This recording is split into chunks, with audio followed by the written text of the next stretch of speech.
तो क्या दिल्ली में सरकार बनेगी? हालांकि 10 दिन तो नहीं बनेगी, ये तो तय हो चुका है। क्या अरविंद केजरीवाल सरकार बनाएंगे? क्या बीजेपी और कांग्रेस अरविंद केजरीवाल यानी कि आम आदमी पार्टी की शर्तों को मानेंगे? हमारे साथ बीजेपी, कांग्रेस, आम आदमी पार्टी, संविधान विशेषज्ञ सभी मेहमान जुड़े हुए हैं। आरती मेहरा जी हमारे साथ बीजेपी के वरिष्ठ नेता हैं, जितेंद्र कोचर जी हैं कांग्रेस के नेता, धन्यवाद आपका। हमारे साथ फिरोज अहमद बख्श साहब हैं, नेता आम आदमी पार्टी, गौरांग कंठ जी हैं, सुप्रीम कोर्ट के वरिष्ठ वकील, और संविधान विशेषज्ञ सुभाष कश्यप जी हमारे साथ हैं।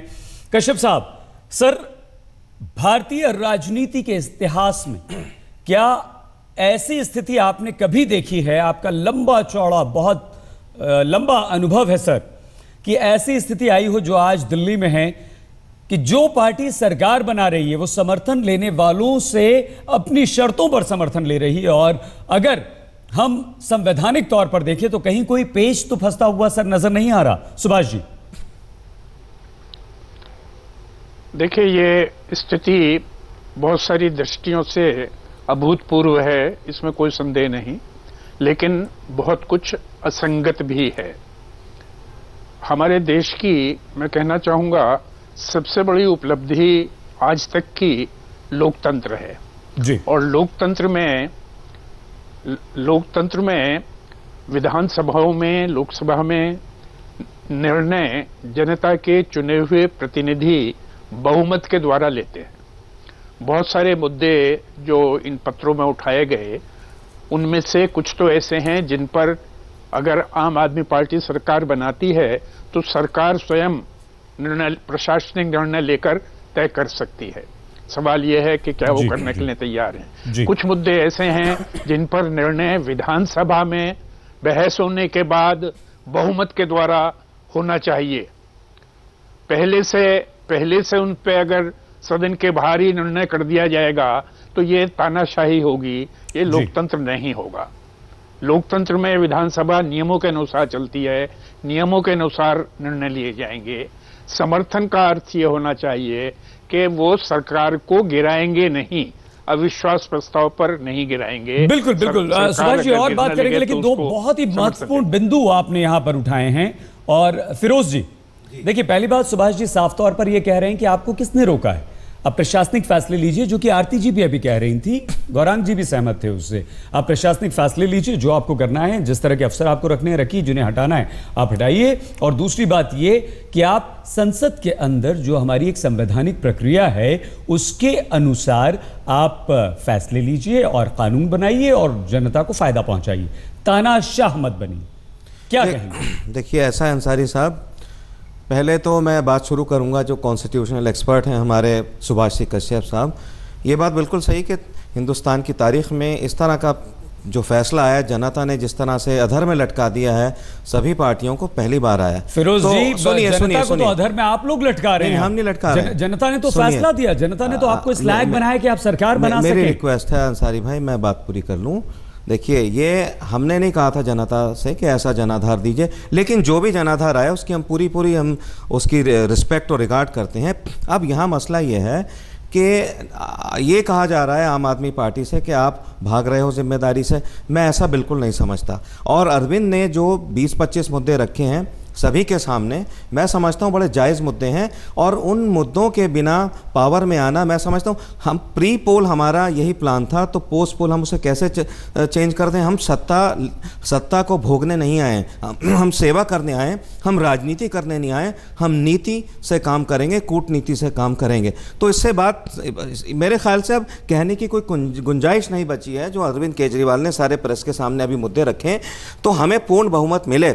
अगर नहीं मिलता तो हम बेशक इसके लिए तैयार हैं कि दोबारा इलेक्शन में जाएंगे। और ये भी बात बेकार है कि दोबारा अगर इलेक्शन बहुत खर्चा होगा, क्योंकि ये जो इलेक्शन है सरकार इन ऑल प्रोबेबिलिटी जो जनरल इलेक्शन है 5-6 महीने बाद उसके साथ रखेगी। सिवाय इसके कि प्रचार में कुछ खर्चा हो, 2 बटन दबाए जाएंगे, एक विधानसभा के लिए और एक MP के लिए, तो ये खर्चे वाला भी मुद्दा नहीं आता। लेकिन बिना बिना जो ये तो किसी शर्त के समर्थन दे रहे हैं, कहीं ना कहीं नियत में झोल नजर आता है।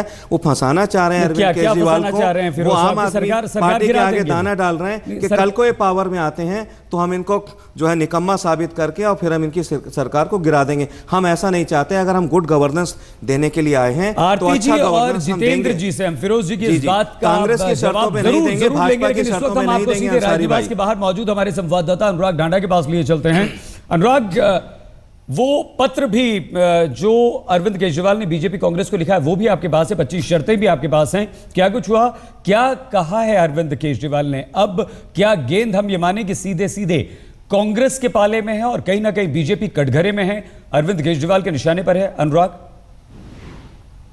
सही, देखिए बिल्कुल, अगर एक लाइन में समझना चाहें तो पर्दे के पीछे जो राजनीति का खेल होता था उसको उठा करके खुले में रख दिया है अरविंद केजरीवाल ने। ये चिट्ठी लिख करके ये साफ कर दिया है कि अगर आप अनकंडीशनल सपोर्ट की बात करते हैं तो अब आप बताइए कि इन मुद्दों पर आपका क्या कहना है। और मुद्दे ऐसे हैं जिन पर आप बेशक सवाल पूछ लीजिए जो भी गेस्ट कांग्रेस के हों। क्या एफडीआई पर, रिटेल में एफडीआई के मुद्दे पर कांग्रेस अब पीछे हटेगी? अरविंद केजरीवाल ने साफ लिखा है कि हम रिटेल में एफडीआई नहीं चाहते दिल्ली में। क्या कांग्रेस इस पर समर्थन देगी? दूसरी तरफ वीआईपी कल्चर खत्म करने की बात है। क्या विधायक फंड को बंद करने के लिए सहमत होगी कांग्रेस और बीजेपी? अरविंद केजरीवाल का कहना है कि मोहल्ला सभाओं को सीधे अलॉट किया जाए, जनता डिसाइड करे कहां पैसा खर्च होगा।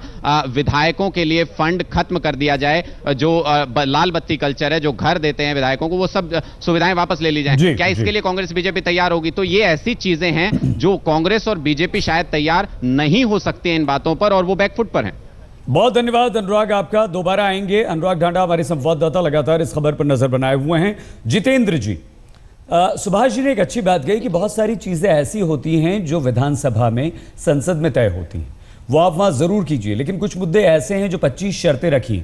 क्या आप आज इस वक्त जितेंद्र कोचर जी इस देश की जनता को, दिल्ली की जनता को यह भरोसा दे सकते हैं कि कम से कम 5 मुद्दे जिस पर हम बिल्कुल आम आदमी पार्टी का समर्थन करेंगे? देखिए, ये तो निर्णय वहां जो चुने हुए हमारे विधायक है उनको करना है कि विधानसभा के अंदर पटल पे होना है ये निर्णय विधायकों ने कि जो फंड विधायक को मिलता है वो जनता को सीधा जाना चाहिए कि विधायक के ये तो फंड की बात हो गई। यहाँ पर एफडीआई का मुद्दा है, यहाँ पर कॉलोनीज को ऑथराइज करने का मुद्दा है, यहाँ पर पानी मुफ्त देने का मुद्दा है। 700 लीटर पानी, 700 लीटर तक पानी तक दिल्ली की जनता से कोई पैसा मत लीजिए आप। कुछ मुद्दों पर तो हमें भरिए। मैं भी यही आपको बात कह रहा हूं, मैं भी यही बात आपको कह रहा हूं कि ये जो मुद्दे बैठ के एकदम से डिसाइड नहीं कर सकते हैं, क्योंकि अरविंद केजरीवाल जी बहुत समय इन मुद्दों पे तो निर्णय करके बैठे हुए थे। कोचर साहब, आपके प्रदेश अध्यक्ष जेपी अग्रवाल साहब की प्रतिक्रिया इस वक्त हमें मिल रही है, सीधे लिए चलते हैं। क्या कहते हैं जेपी अग्रवाल? वो कंडीशन लगा रहे, हम तो नहीं लगा रहे। हमने तो अनकंडीशनल सपोर्ट दिए ताकि दिल्ली पे दोबारा चुनाव का भार ना पड़े, और जो वायदे उन्होंने जनता से किए उसे पूरा करें। जब वो जनता के बीच गए थे तो ये पहले उनको कह देना चाहिए था कि ये मैनिफेस्टो में आपके सामने रख रहा हूं, इस पे वोट जब देना जब कांग्रेस इस पे राजी हो जाए। तो इसका जवाब तो वो ही देंगे, हम थोड़ी देंगे। सरकार बनाने में क्या कब कांग्रेस इन शर्तों को मान सकती है? क्या अगर दिल्ली में अरविंद केजरीवाल सरकार बनाते हैं तो? क्या हमने उसमें लेटर में लिखा है कि इन शर्तों पे हम ये समर्थन दे रहे हैं? मैंने इस स्तर की ना तो भाषा कभी सियासत में सुनी, मुझे भी एक लंबा सफर सियासत में हो गया। हर एक को चोर कहना, हर एक को घटिया कहना, हर एक को गंदे से गंदे शब्द इस्तेमाल करना मैं नहीं पसंद करता राजनीति में। उनको खुद अपना भविष्य का नहीं मालूम, उनको खुद अपने रास्ते का नहीं मालूम। जैसे कोई बेपैंदी का लोटा होता है, इधर से उधर घूमता, वो हालत कर रखी है उन्होंने सियासत की। एरोगेंट शब्द का प्रयोग किया है अरविंद केजरीवाल के लिए, आपका क्या कहना है? तो मैंने कहा बेपैंदी का लोटा है, उसको ये नहीं पता मुझे जाना कहाँ है। ये तमाशा नहीं है। आप सरकार चलाने जा रहे हैं तो आप भारी भरकम होना चाहिए आपको। आपके लफ्ज बहुत संजीदगी होनी चाहिए उन लफ्जों के अंदर, जनता के दिल में आपकी आवाज पहुंचे। ये नहीं, ये खेल अच्छा नहीं है।